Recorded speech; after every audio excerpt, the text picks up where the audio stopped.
Good morning, afternoon, or whenever you're seeing this.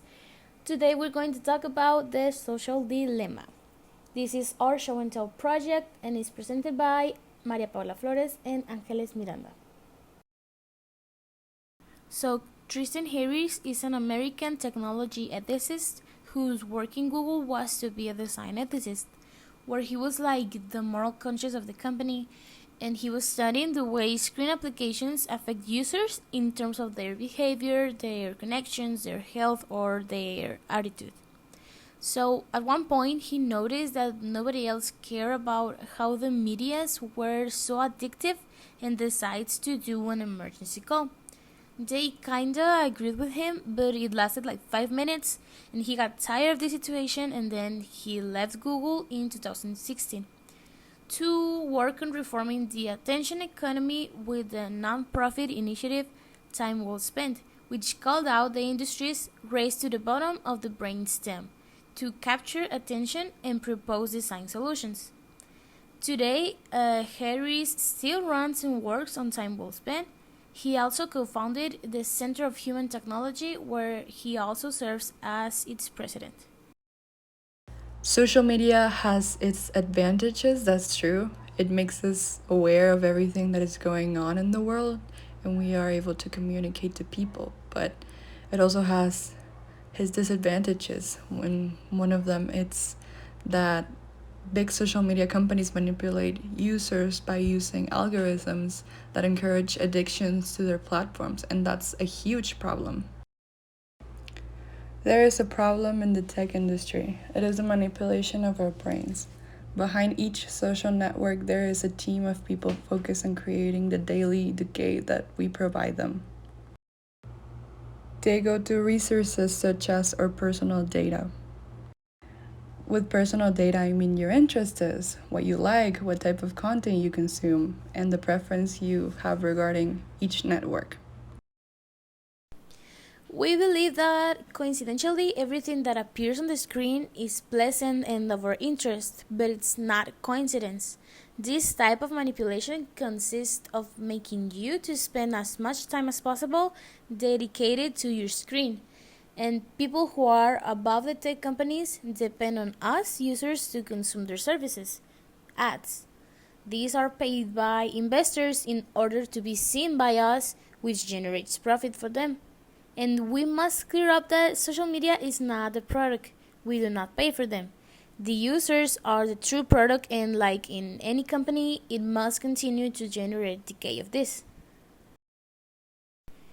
So their business model is based on how to get as much attention as possible.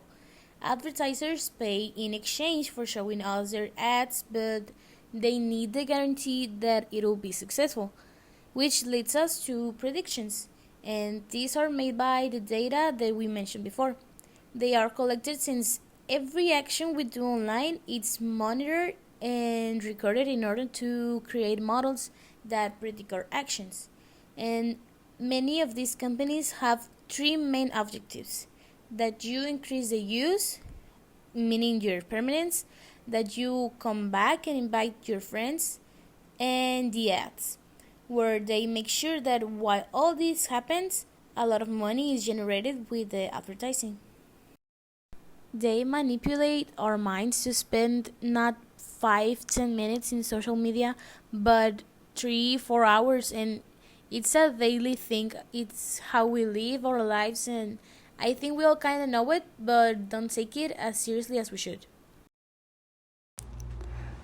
The product itself, or the disadvantage that this causes, is the gradual and imperceptible change that our behavior suffers. It generates changes in who you are and what you think. Most of our information is based on the documentary called The Social Dilemma. It's a documentary that provides a deep dive into how social media designs addiction and manipulates people's view and emotion and behavior, and it spreads conspiracy theories and disinformation. To maximize the profit, the film also examines the issue of the social media effect on mental health, including the mental health of teenagers and risking teen suicide rates. Clear examples are suicides in teenagers, which are caused by depression, lack of self esteem, loneliness, cyberbullying, and much more. A 70% increase in suicide for females ages 15 to 19, and a 151% increase in females ages 10 to 14, beginning when social media was first introduced in 2009. And you will say, it's just for using your screen? I don't think so. But the thing is that by consuming all of this information, this content, they're getting into our minds. And it might be some people that don't get affected by this, like the comments and beauty standards and mostly the time that we spend on screen. But there ain't enough people strong enough to fight this. And we're gonna end with this phrase, and it is that we need to wake up from the spell that we live in before it's too late. Thank you.